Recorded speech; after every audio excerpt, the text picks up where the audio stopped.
Welcome, everyone. This is the second Isabelle thingy videos learning study group. Our growth rate is incredible. Compared to a couple of weeks ago, we have infinitely times more subscribers. And compared to a couple of days ago, we have 100 times the subscribers. So we're growing fast. I only express things relationally because otherwise it'll be too sad. But I'm not going to tell you how many subscribers we have. Okay, so that's enough for my meandering intro. Dennis, do you want to take it away?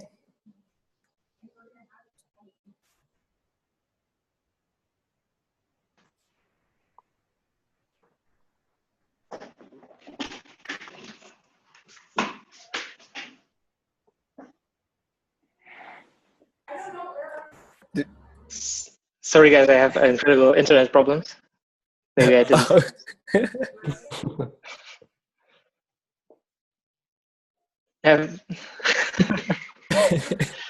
So what's going on now? I lost the connection and now I'm here. Sorry. Well, I just said a lot of random stuff and then asked you if you want to start us off. Sure. So random stuff. We have a new member, Ryan. Join us. Hi, Ryan. Hey. Have you actually installed Isabelle already and went through the introduction or chapter 2? Okay, great. So awesome. Would be my next question. So how many of you went how far? So how many of you finished chapter 2? Finished chapter 2? Like the middle of chapter 2, like after exercise 2.8. Okay, it's pretty far. I think there are just 11 or something exercises. So have you experienced any problems during this, or is it just time-wise not enough time, so we didn't finish all? Yeah, for me it was basically because of my lack of previous knowledge. I think I took quite a long time to properly understand the stuff, and I ran a bit out of time. But yeah, I think up until then it was going pretty okay. Yeah, for me, it was essentially like I would run up into something and then have to look it up, and started to get familiar with how the Isabelle documentation works, and read a couple of the tutorials just while going through the exercises. And also the resource that you posted in that Dominic posted in the chat was really useful. And so having examples of working stuff together with exercises was awesome. If anyone hasn't checked that out, they definitely should. Yeah, it was really nice. Yeah, for me, well, when I got stuck, it kind of helped to see some working examples to sort of understand how the solution would come together. But then, I mean, the nice thing is, as you told us last week, is basically Isabelle tells you if your solution is actually correct. So yeah, it's kind of nice.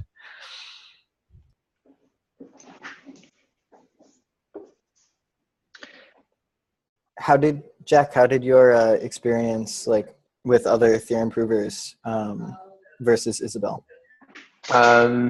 Yeah, so I've only worked I've basically I read some introduction to Coq 4 or 5 years ago, which is kind of similar to what we have been doing in chapter 2, in that it uses tactics. But other than that, I have most of my experience in Agda, which is a bit different because you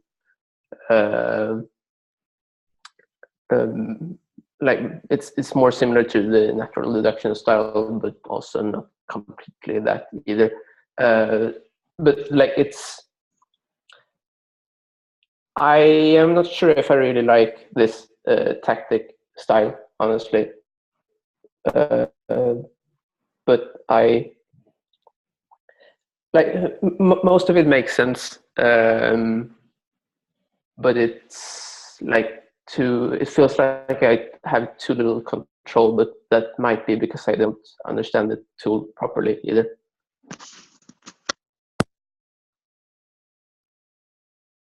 I'm curious, like what do you mean? Like I mean, the tactic style you said? Yeah, or techniques, like when you write like apply and then some technique instead of the like natural deduction like style, or of like choosing explicitly which parts you like, which lemma or whatever that you want to apply. Like maybe you can do that in the tactic style, but we haven't touched on it yet. So we will touch it, and actually in chapter 3 we will touch this natural deduction style of proving, which is called ISAR. And after this, there will be some comparisons between like what is better in tactic style and what is better in ISAR style. Nice.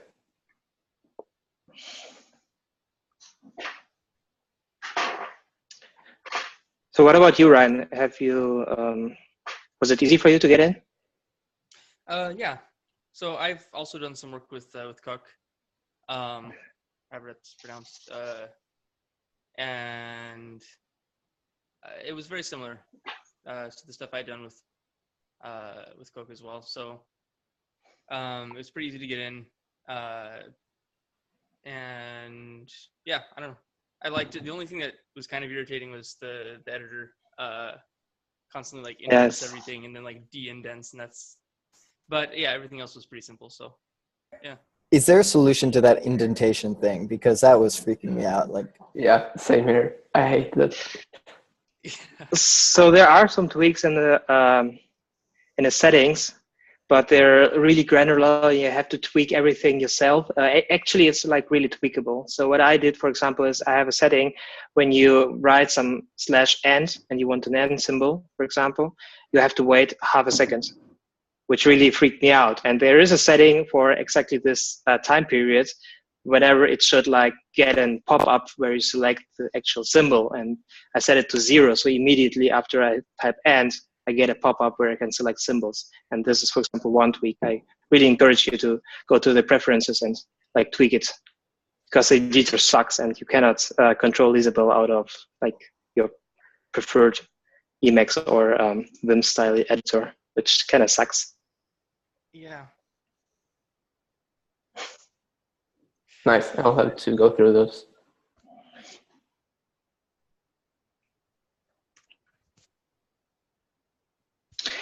Yeah. So if nobody had any problems with like the exercises, maybe it was like the quickest study group event ever. Is there something you want to talk about? Like you didn't understand quite from chapter 2, or? There's maybe one thing I was wondering about. Is there any kind of way how I can like inspect from within the editor functions that are already provided? Like if in exercise, I think 2.6, there was like this list sum, and I was curious how the function is actually defined, and I was wondering if there's like a quick way to check it. Yes, so there are 2 ways. The first way is to just write value and like in quotation mark your function list, for example, or looking up the type definition of this function. You can also write, I think it was type or type def, I'm not sure. You can look it up in the documentation. But if you write type def and your function, you get the exact type definition. There are 2 more things. One thing, but I never use it, so I don't know how to do it, but you can search for functions with a specific type definition. So when you say, okay, I want like have a list maps to a list, you can have a list of all functions which inhabit this type. And another thing is, I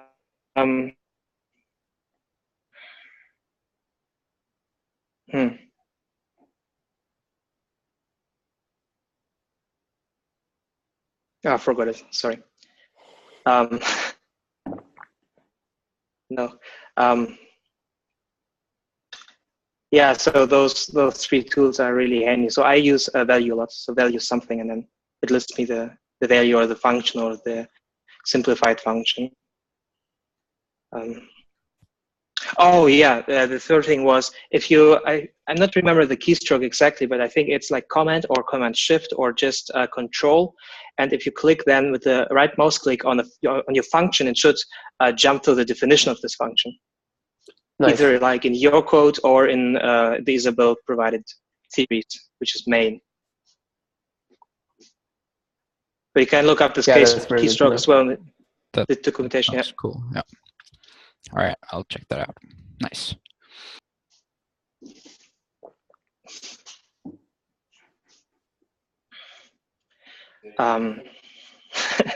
So how about the tempo? Should we continue with like chapter 3 for the next week, or is it too fast? I haven't checked how long chapter 3 is, but I like if it's 15 pages. Yeah, so it's kind of similar to chapter 2, I think. Like I like on my part at least, I don't think that's possible if I am to participate in the other study groups as well, as much as I would like.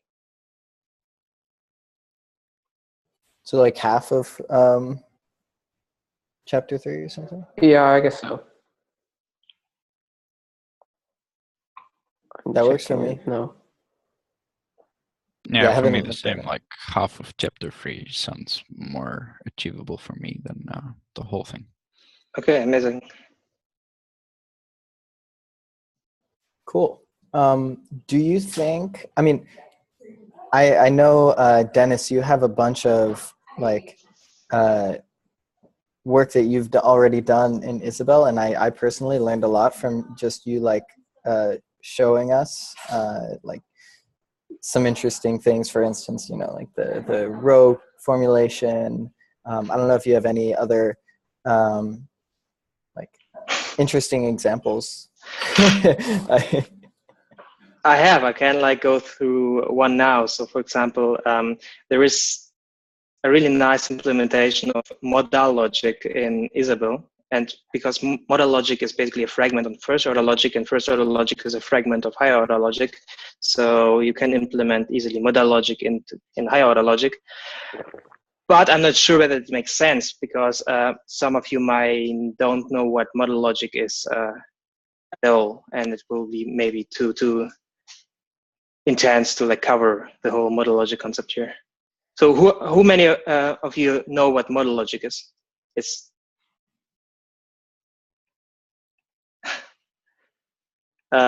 Carl, you don't know what Modal Logic is either, right? No, unfortunately. I mean, I love like, you know, 30-second descriptions of hardcore math concepts. I just find them very like okay, so Modal Logic in 30 seconds, right?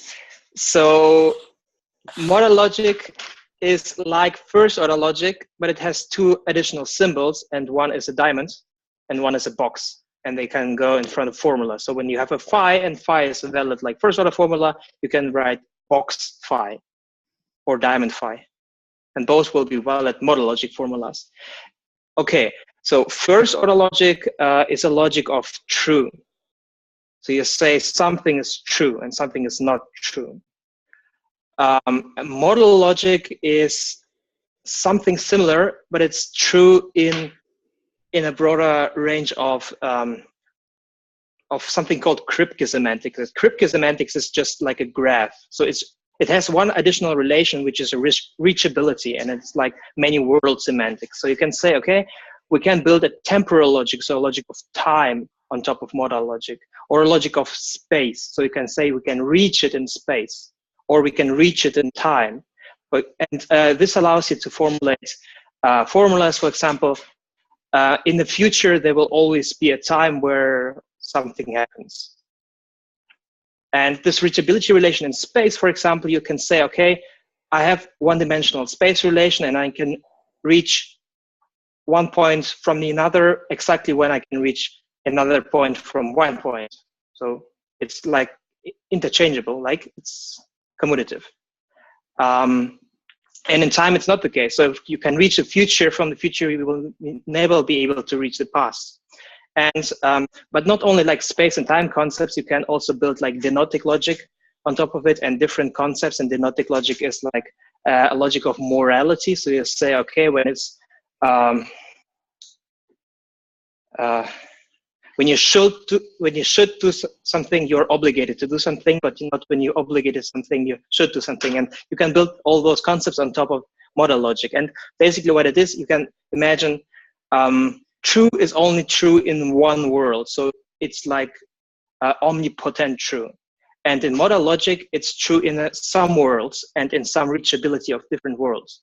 And you can say, okay, every world is a bubble, and there's relation are edges on this bubble. So your models will be always graphs of modal logic. Okay, and what a diamond relation is, it says that's a box. In at least, no, it's a diamond. So it's, hold on. Ah, fuck.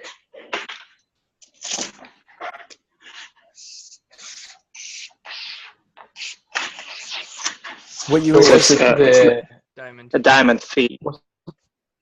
Was it the box that you described before?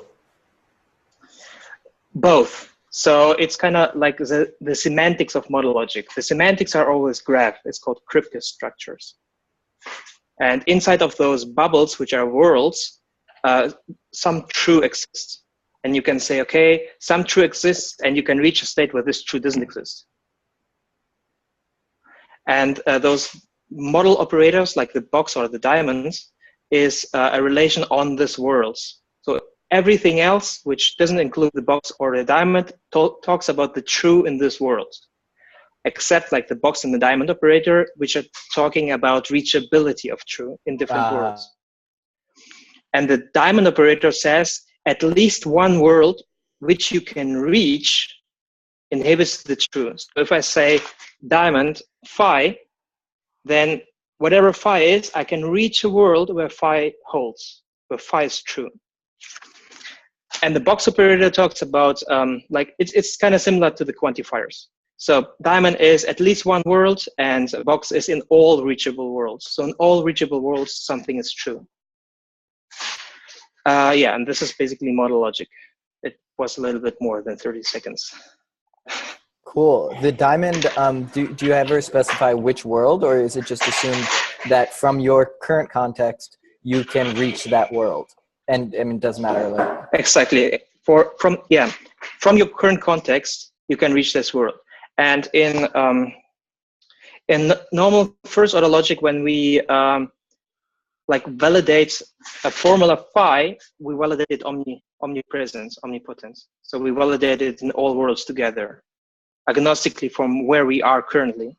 And in modal logic, we have like a validity operator. So we cannot say phi or phi holds because we didn't specify a world where phi holds. We always have to either specify a world where we want to validate phi, or we want to say phi is valid as a whole. So phi is agnostic of this world. So it holds in every world altogether. Then we don't have to supply a world. Okay. So actually, I wasn't prepared to make a demonstration, but if you want, I can show you the implementation of modal logic inside of Isabelle. Yes. Yes, please.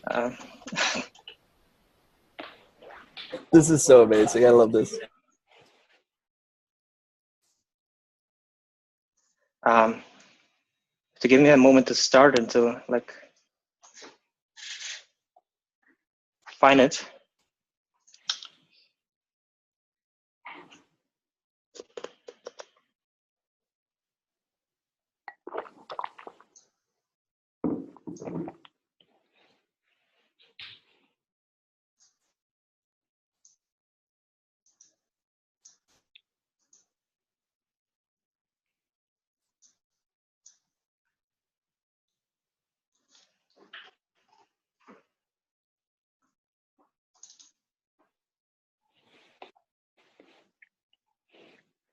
So I feel like I heard somewhere that the that a way that humans learn, I don't know if this is true, is like you can just like accumulate random disparate pieces of information, and then if you just accumulate enough, then you'll just like kind of start piecing them together naturally.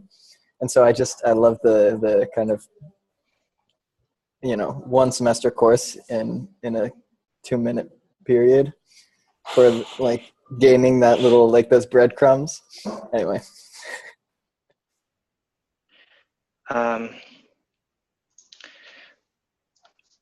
My microphone might I have no charge left on my microphone, so I might break off during this. Just for you to be prepared. Okay, do you see Isabelle? Yes. Yes. So, okay, this is a theory of modal logic, and what it starts with is we have different types. One type is the type of possible worlds, which is I. It's, if you have a term of this type I, it's a world.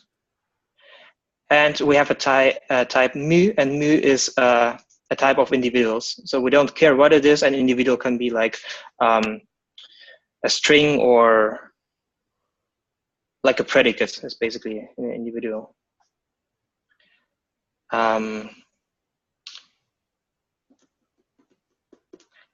And we have a type synonym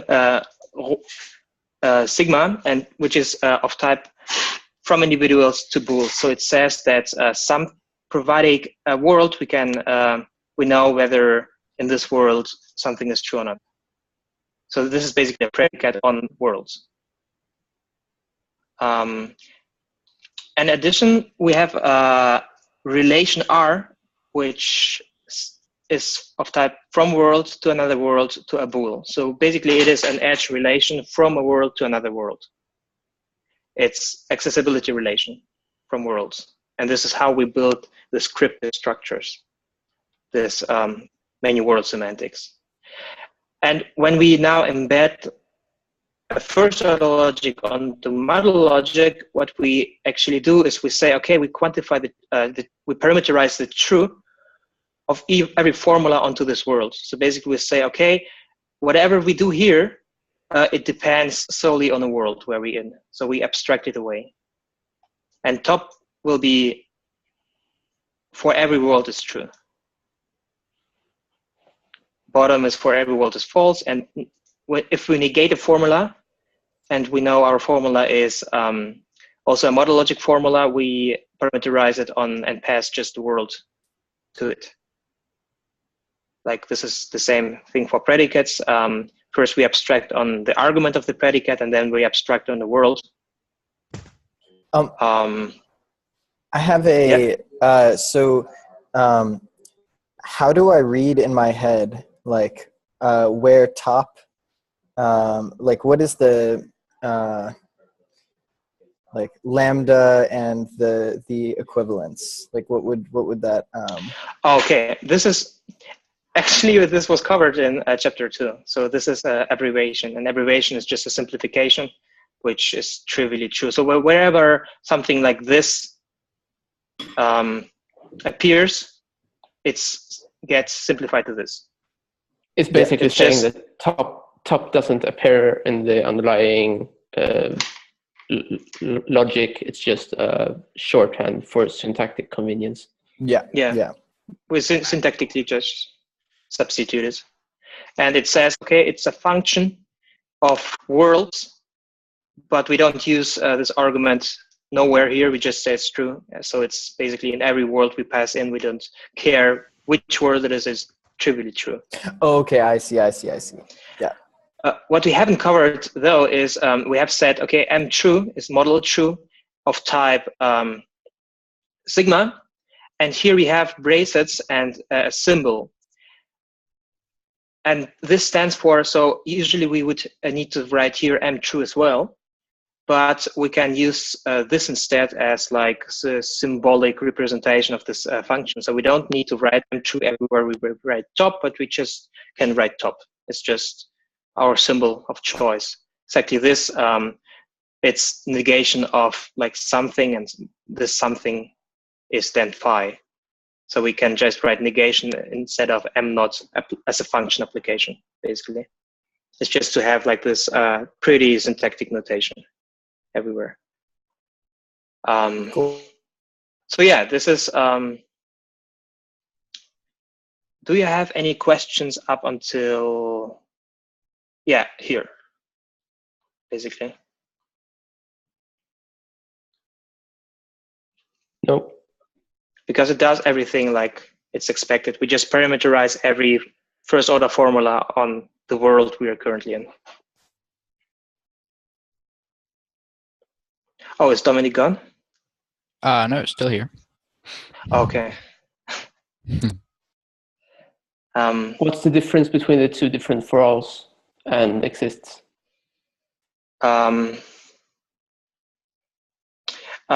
Because we're in a higher order setting, this is our predicates, see? Oh, right. Yep. So it's not first order, it's higher order logic. As well as true. You can ignore like those things and this thing also. What when you said it's the predicates, do you mind the difference between first order and higher order, because in this setting is that you also need to define it for all you have the two different anyway, yeah, sorry, I didn't quite follow you when you said that. So okay, first you can ignore it because we don't need to know what it is now. And second is the difference between first order logic and higher order logic is that in first order logic you can only have variables which are individuals. So your model will always have a universe, and wherever you have a variable, it's indeed just one variable out of your universe. And the higher order context, your variables can be functions. So you say, okay, yeah, I have a function which has some properties, for example, it is transitive and is reflexive, and then I apply something and prove something without ever knowing what the function actually is. Cool. The cool part of it is you can quantify over those variables. So you can say for all functions which are transitive and reflexive, you can prove certain things. And it exists some function which holds those properties, right? So, and you just like your theorem proof find those functions and find a proof of all functions, and you need to care about it. So this is the benefit of higher order logic, which isn't more expressive than first order logic though. It just gets your proofs are shorter, but it's as expressive as first order logic. Super interesting. Okay. One question is like, where is it primarily used? Because I could think of that if you want to model agent systems or something where you need to describe the worlds, is that like the primary use case for this, or is there other? You mean model logic as a whole? Yeah. Oh, it's super widely used. So for example, if you model a transition system, on a transition system, you say, okay, if Carl has a coin and he wants to send me a coin, he has to lose a coin. Ah, okay, yeah. Yeah, it makes sense. Ooh, the box.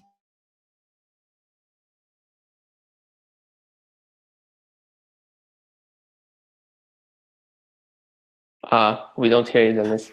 Yeah, I think the microphone is gone. Darn. Just when we got to the good stuff. I know. Does everyone know sign language? Nope. Just kidding. I don't know sign language. You just have him type his explanations out on the screen. Yeah.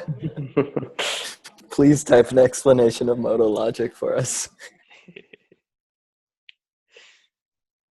You can't Google it. That would be too hard Oh, yeah. for us.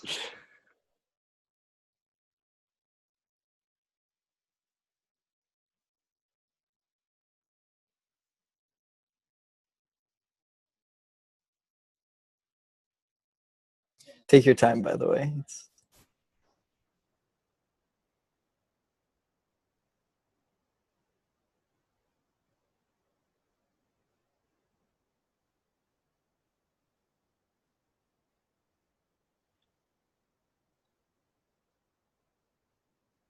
Welcome, Juan. Hey, Juan. Hello. We're having Sorry, I'm late. no worries. We're having some technical difficulties at the moment.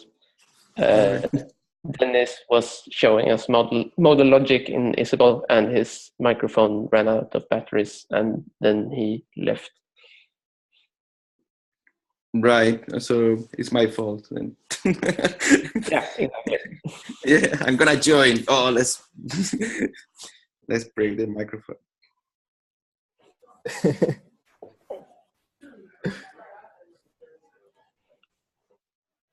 Hey, Ryan. Haven't seen you for ages. Hey, how's it going? Not bad. Cool.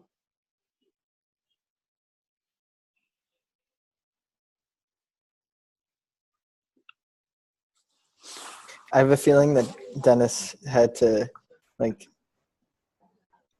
destroy the Zoom application to fix his problem, which is why he hallelujah. Oh, welcome back.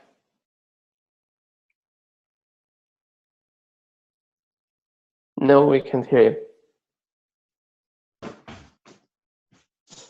Cannot hear.